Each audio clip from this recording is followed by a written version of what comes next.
Good afternoon, and welcome to A Glimpse of the Feminine. I'm your host, Tracy, and we're just going to jump right in and get to it today. This week, my Jay turns sweet 16. Not bad for a kid that was born dead, right? In honor of that, I want to share a little bit about his story, but I also want to share some ways that you can come alongside and help a family in crisis. So, Jay's story. I was about 22, 24 weeks pregnant when we learned that he had complex congenital heart defects. When the perinatologist saw the condition of his heart, we were sent over to the pediatric cardiology clinic immediately. Now, I know now that the urgency of that was an indicator of just how bad things were. But at the time, I thought it was just how they did things. At that initial appointment with the cardiology, we were told that he had Epstein's anomaly and pulmonary atresia, and that he would likely die in utero. And I was devastated. We had lost a son at birth in 2004, and the prognosis for Jay sent me into a spiral. A month or two later, I realized that the baby that first really put CHDs on my personal radar had the same defect as Jay, and she'd passed away at 6 weeks. To say that I was a little panicky, yeah. But as I prayed, I felt Holy Spirit say, her story is not Jay's story, and everything's going to be okay. Now, people look at him now at 16 and say, well, see, everything was okay. But because of what we'd already been through as parents, I knew that God's okay might mean that we would bury our son. But I also knew if that was the path our feet were on, God would carry us and it would be okay.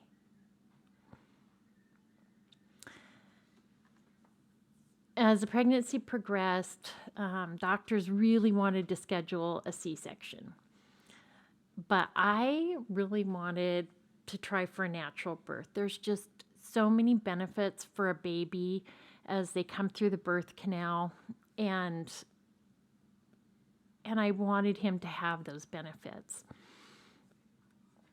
And I knew that once he was born, everything was going to be out of my control. Not that it was really in my control anyway.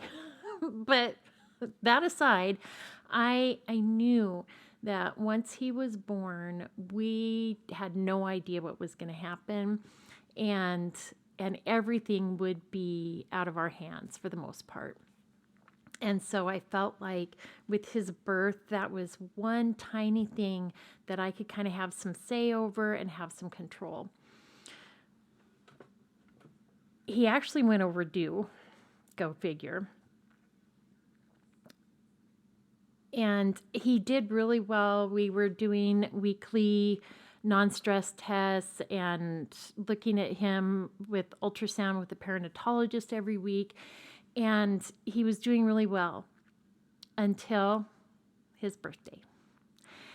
And the ultrasound tech that we had most often was an older lady.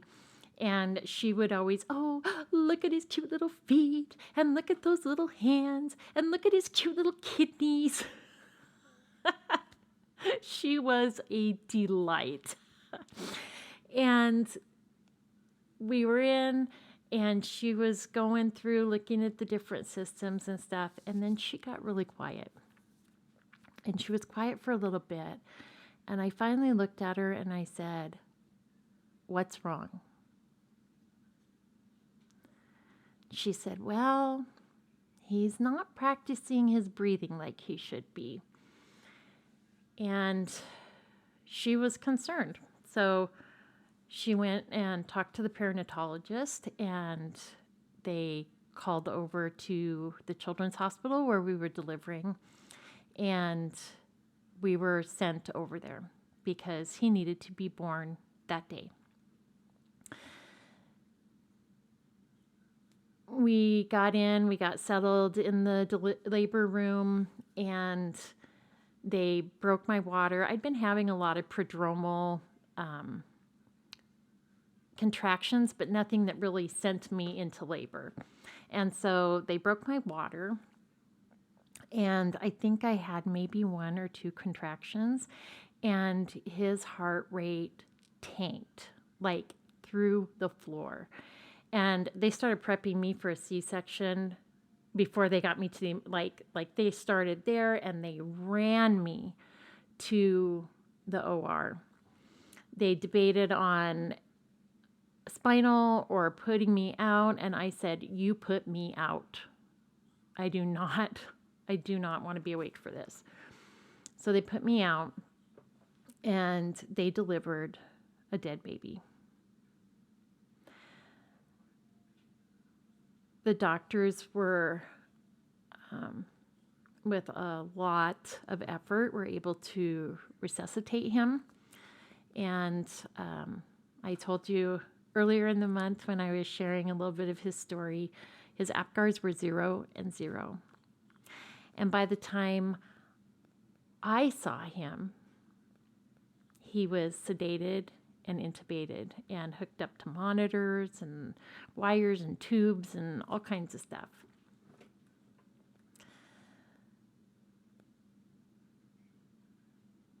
We entered a world that we never, ever expected to enter.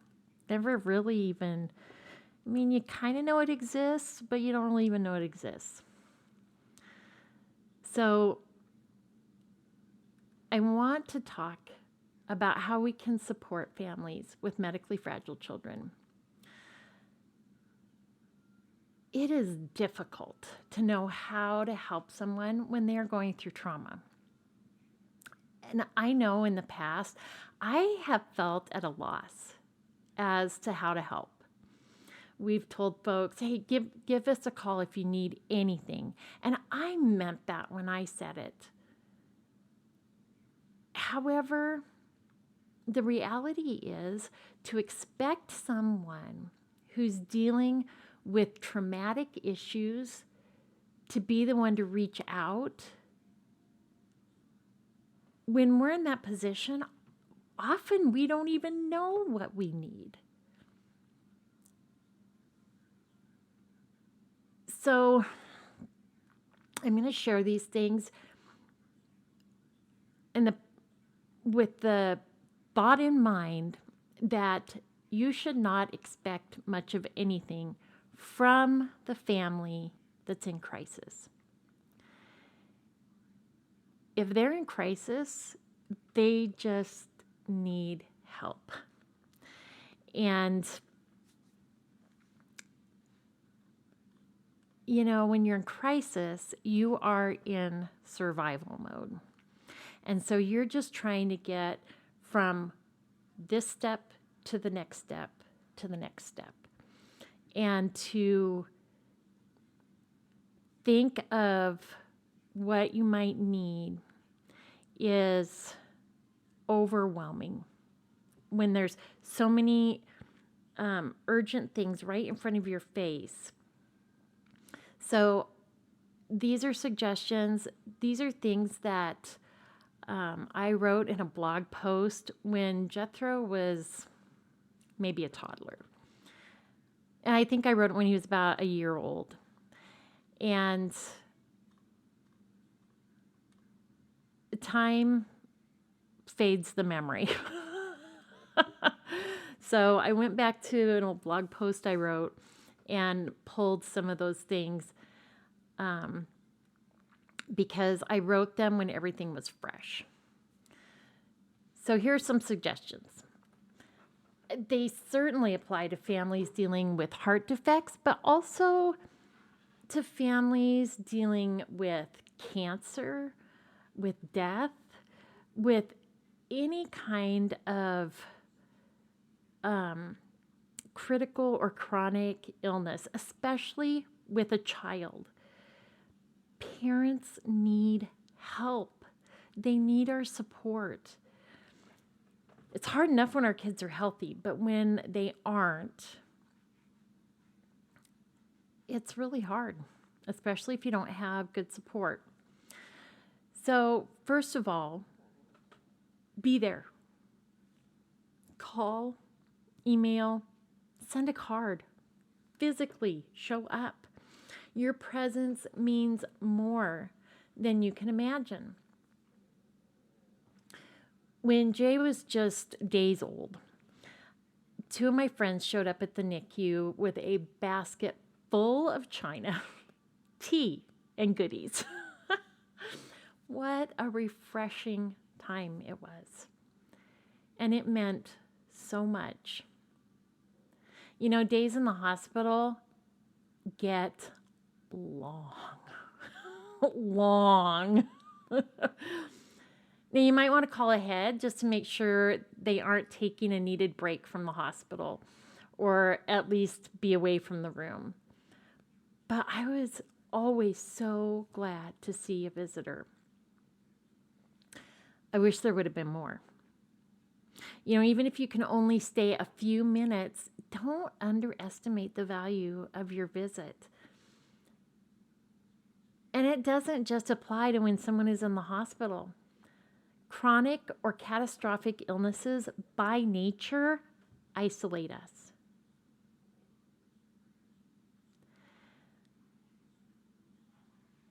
Your existence is travel, doctor's appointments, and home. And probably groceries and, you know, those needed things, but you're combining them because you're making all these trips anyway. It doesn't leave a lot of time for anything else. Maybe if it's cancer, they can't have company. But you can still have contact and let them know that you are thinking about them. Don't assume they know. Don't expect someone who's dealing with hospitalizations, surgeries, learning new routines, dispensing meds, traveling back and forth to doctor's appointments on top of whatever else they had going on before to make the call. They're likely thinking of you. And they would probably have time to talk, but to expect them to initiate contact when their world has been upended, it's a little impractical. They're just trying to make it through the day, remembering everything they have to do. On the day of a surgery, if you cannot physically be there, and I don't know, we were doing all this pre-COVID, and I don't know how things have changed since then. But on the day of a surgery, if you can't be there, call, send an email. If you're both on Facebook, send a Facebook message letting them know that you're thinking about them or praying for them, sending positive vibes. If you have never turned your infant or child over to a surgeon for major surgery, I can't even explain to you what it's like. It's definitely an I have to trust God moment. With an open heart surgery, you know that they are going to be stopping your child's heart, putting them on bypass, chilling their body. Like, it is frightening when you stop and think about everything that's going to be happening to that child. To have support on that day is invaluable. But don't expect them to ask you to be there. I know folks are busy, and I know they have their own lives to live. I'm not going to impose on them by asking. I was so thankful for my dearest friend who came and just sat with me on the day of my son's Glen. She asked ahead of time if I would like her to be there, giving me the freedom to say yes and know that it wasn't an imposition. And it made that day go so much faster, just to have her to sit with and visit and talk about normal, mundane things. Provide meals. Now, this may seem like a no-brainer. However, they may actually be needed later than you would think. Now, Jay was initially in the hospital for about 5.5 weeks. And our church family provided meals for my mom, who had the rest of the kids, so she didn't have to cook for so many extra mouths. And they offered when we got home, but I had been away from my family for over a month. And I just wanted some semblance of normalcy, to cook and to do laundry and all the other just normal family things. However, a couple of weeks down the road, now I'm overwhelmed with the new routine and multiple trips to town every week, which was an hour away. We had doctor's appointments, we had hospital visits, we had all these things going on, therapies, everything an hour away. Meals would have been so welcomed. But by that point, nobody was offering. And I didn't ask. For one thing, I don't know that I had the mental capacity to come up with the question, because I was in survival mode. And so we just struggled along. This is also very applicable when there is a death in the family, especially if that death is a child, no matter how old. Folks are great about providing meals right to start with, and that's wonderful. But if you've lost a child, you might really appreciate a meal months down the road, when the rest of the world has continued moving forward and you're still drowning in grief.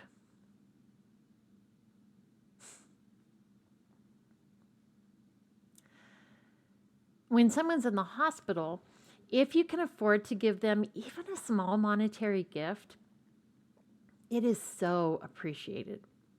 Now, our hospital was great about providing meal tickets for parents of children in the NICU or PICU. I don't know if they still do that, but at that time they did. But not all families are provided those. And even if they are, there's a daily limit. And honestly, if you're spending an extended amount of time in the hospital, you're going to want to get food from somewhere else. Once in a while anyway, hospital food gets old fast. Even if they can do the meals on a meal ticket, the little extras like vending machines or coffee adds up quickly. Along that line, take them a fruit basket so they have something healthy to munch on. Or give them a coffee card. It's so wonderful and appreciated. Our hospital has a local coffee company that set up a couple or 3 different coffee bars within the hospital compound. And I loved getting their coffee cards. If they're not in the hospital but making lots of trips to the doctor, you might think about giving them a gift card for gas, especially now with the price of gas. I don't even want to think about how much we spent on gas that first year. It was a lot.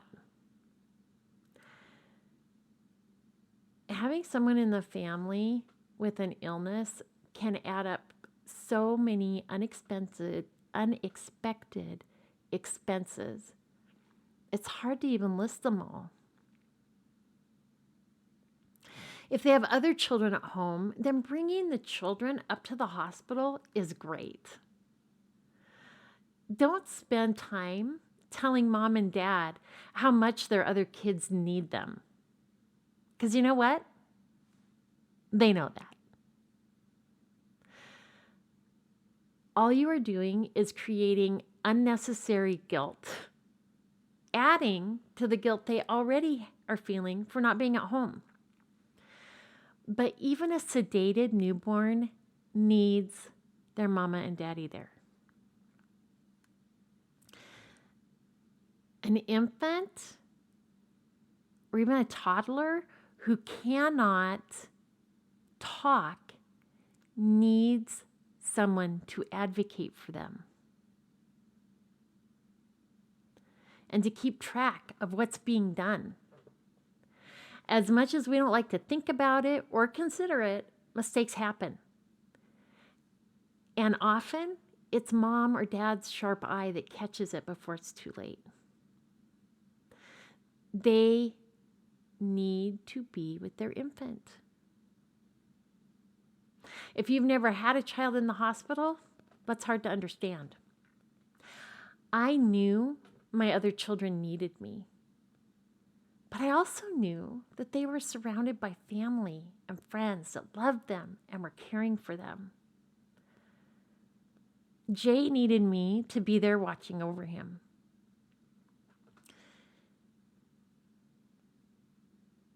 And I had somebody tell me how much my other kids needed me and I really should be at home for them. And like I knew that, but I also, like I said, I knew they were being loved. I knew they were being supported. I knew they were being cared for. And that woman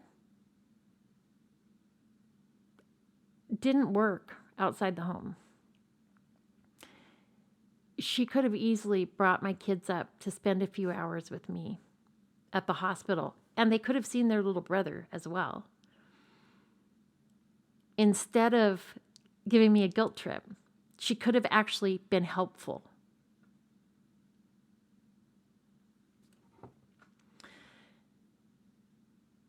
Giving support to parents and reinforcing to the kids that they are only away because they have to be, not because they want to be, that's a gift.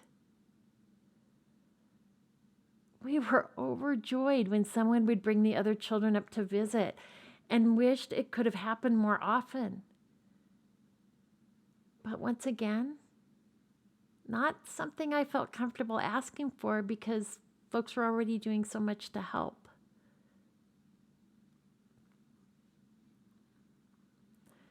Now, not everyone has this ability, but some folks can just observe another's life and know what needs to be done. This can be a blessing for a family in crisis.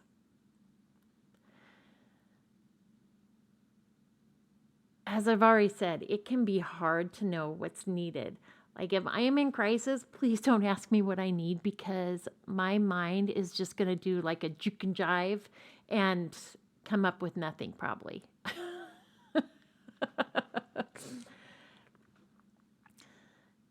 But showing up unexpectedly with a meal or offering to drive to a doctor's appointment or a myriad of other things without being asked, these are gifts to the family.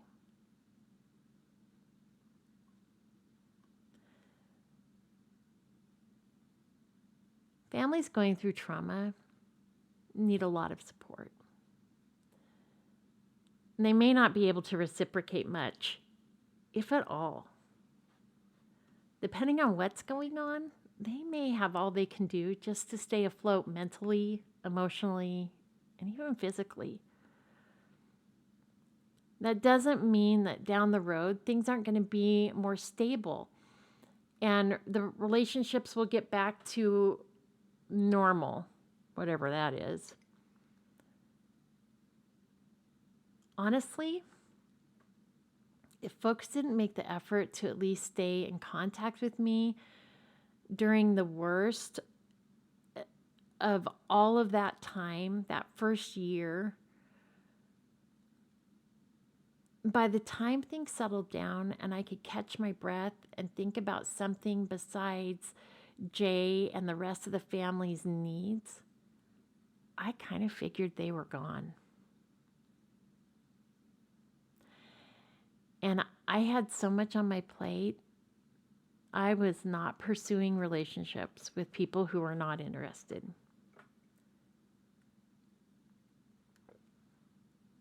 It's fine, right? We move on. God's sovereign and He knows what's best. And I trust that.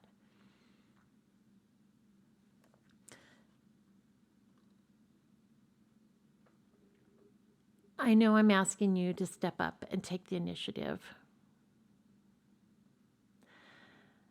to be giving and self-sacrificing. But if we're Christians, isn't that what God asks us to do? And if we're not, isn't that just being a good human?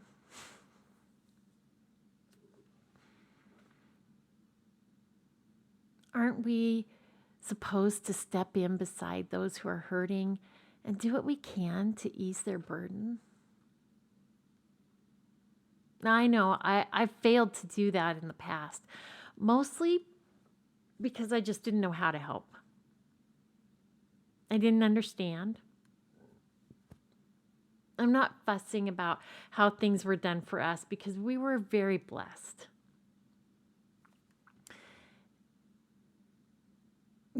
God's provided through all the years. Community, outstanding people who will come alongside. People will support and help.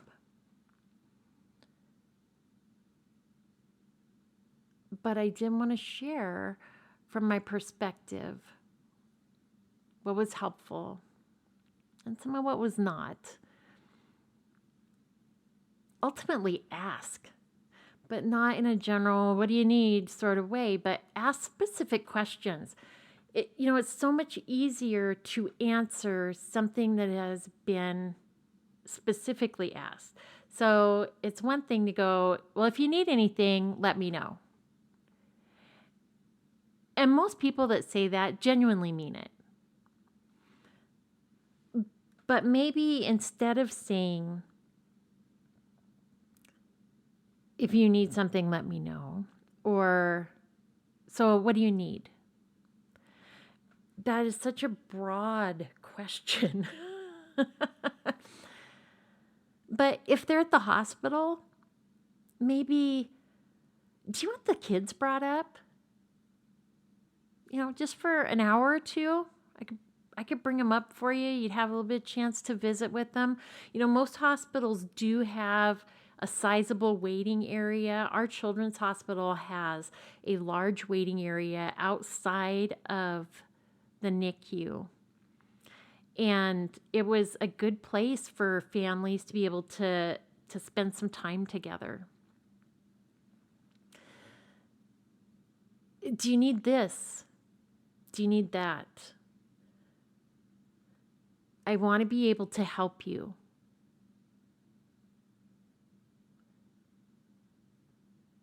If you need this, please don't tell me no.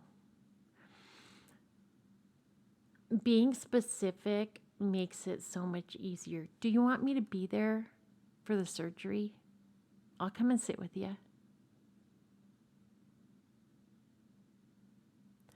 you guys are having a meeting with your doctor to discuss surgical options.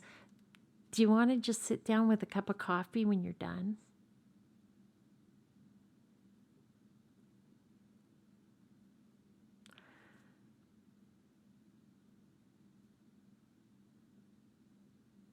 These things,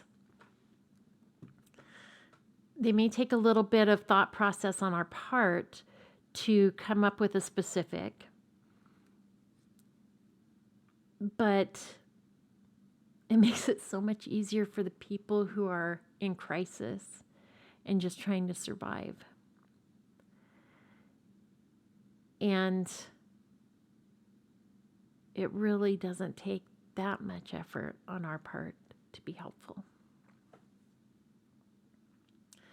When your brain is overwhelmed with tons of information and emotions are running high, I mentioned in the last episode where I talked about congenital heart defects. You know, I was post-surgical, I was postpartum. We were being given lots and lots of information. If you have a critically ill child at birth, you are thrown into the deep end. And even if you've done research beforehand, you have no idea what you're in for once that baby's born.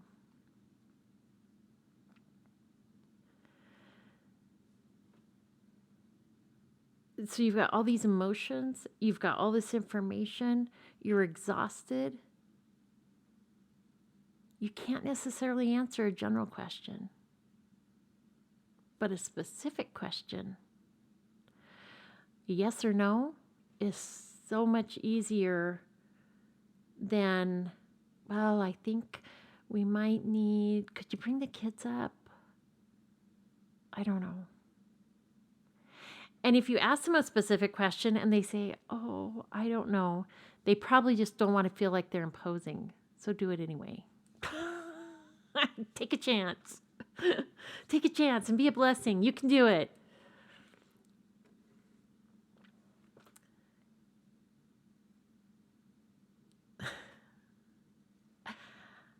I've given several different suggestions for helping out families. I always want whatever I have gone through in my life to be able to help somebody else.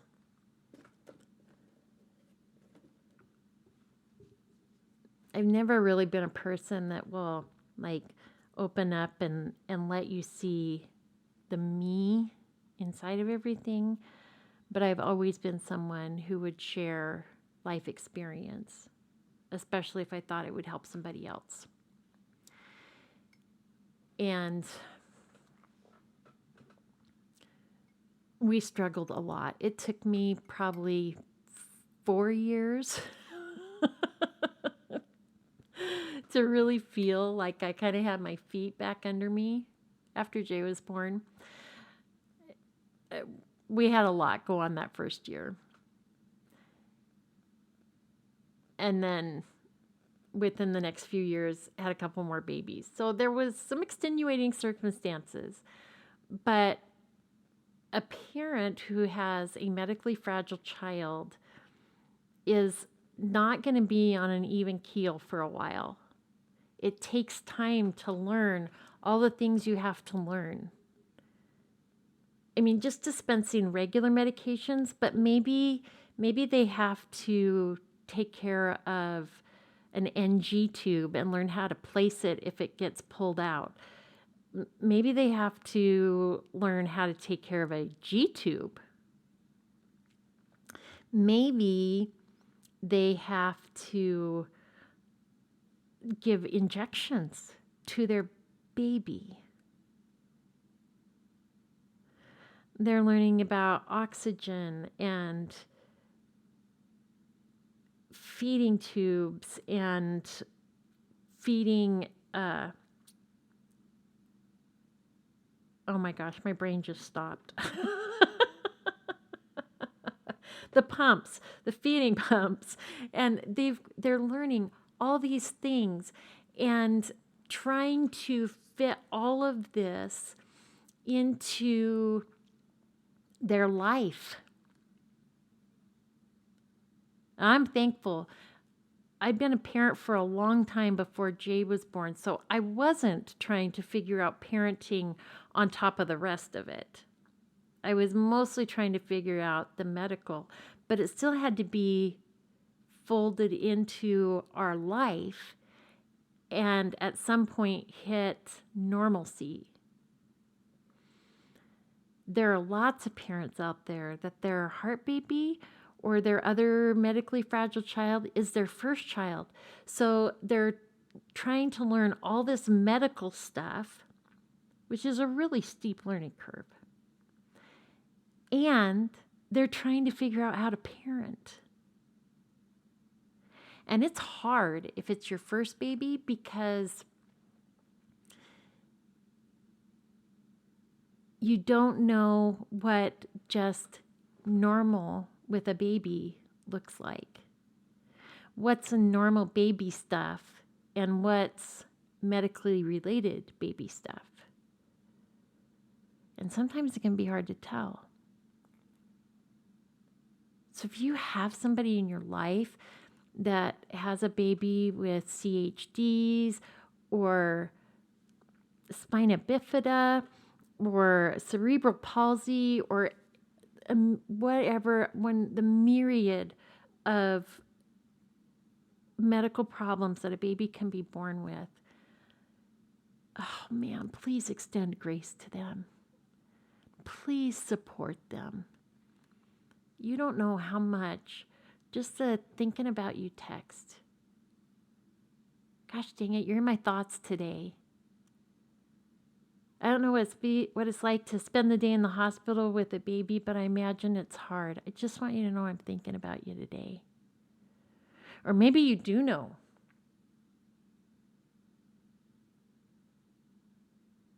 And you could share something that helped you during those times.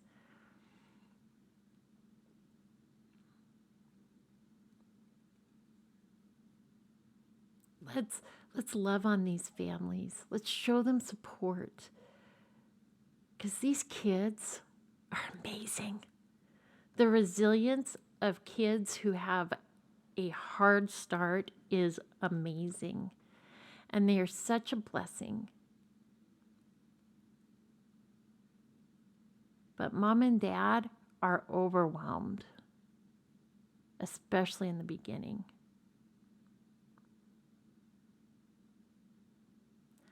So that's today's episode. I hope that there's something helpful in here. Some of these things translate to families without kids that are in crisis. Maybe it's the husband in the hospital or the wife or, a death of a parent. These things can be used for lots of different crisis situations.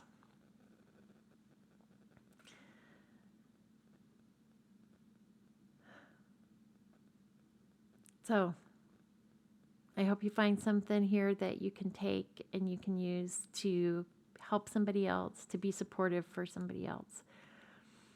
And I hope that you have a great week. And until next time.